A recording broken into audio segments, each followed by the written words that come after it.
அஸ்லாம் வலைக்கம். இன்னைக்கு நம்ம எல்லா காய்கறியும் போட்டு ஒரு சாம்பார் வைக்கலாமா? டிஃபன் சாம்பார். அதுக்கு ஒரு கப்பில் 1.5 கப் அளவுக்கு பருப்பு எடுத்துக்கோங்க. அதை நல்லா வாஷ் பண்ணி அதை குக்கரில் சேர்த்துக்கோங்க. சேர்த்துட்டு கொஞ்சமாக பெருங்காயத்தூள் சேர்த்துக்கோங்க. பெருங்காயத்தூள் சேர்த்துட்டு குக்கரை மூடி போட்டு ஃப்ளேம் ஆன் பண்ணிக்கோங்க. மூடி போட்டு ஒரு 4 விசில் விடுங்க. அதுக்கப்புறம் வெங்காயம், தக்காளி இதெல்லாம் கட் பண்ணி வச்சுருக்கேன்.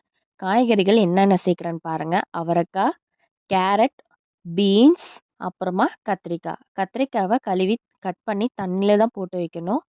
அடுப்பை ஆன் பண்ணிக்கோங்க. கடாயை வச்சுக்கோங்க. கடாயில் 2 டேபிள் ஸ்பூன் அளவுக்கு எண்ணெய் சேர்த்துக்கோங்க. சேர்த்துட்டு கடுகு சேர்த்துக்கோங்க. கடுகு நல்லா பொரியணும். பாருங்கள், இந்த அளவுக்கு பொரியணும்.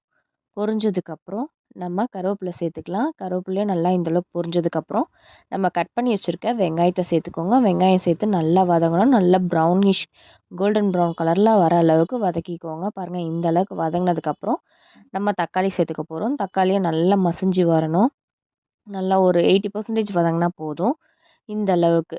ஏன்னா மறுபடியும் நம்ம விசில் தான் போட போகிறோம். ஸோ அதனால் 80% போதும். பாருங்கள், நல்லா வதக்கிக்கோ. அந்த எண்ணெயிலே தான் நம்ம வதக்க போகிறோம். தண்ணி எதுவும் சேர்க்கக்கூடாது. பாருங்கள், எண்ணெய் நல்லா பிரிஞ்சு வருது. இந்த ஸ்டேஜில் காய்கறிகள் சேர்த்துக்கலாம்.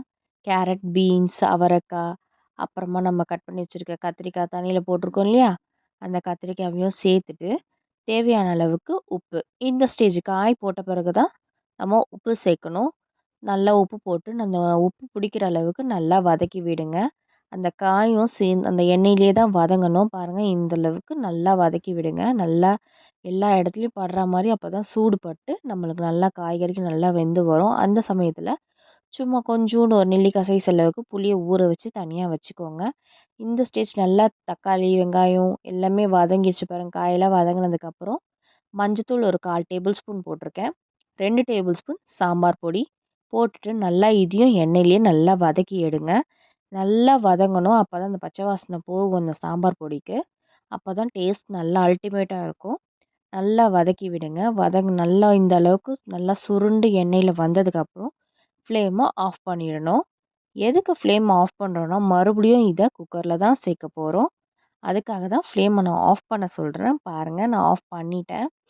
ஆஃப் பண்ணதுக்கப்புறமா குக்கர் ஓப்பன் பண்ணி பாருங்கள். ஏற்கனவே விசில் போட்டோம் இல்லையா பருப்பை, விசில் போட்டது பாருங்கள். நல்லா 4 விசிலையும் நல்லா வெந்து வந்திருக்கு பாருங்கள் பருப்பு.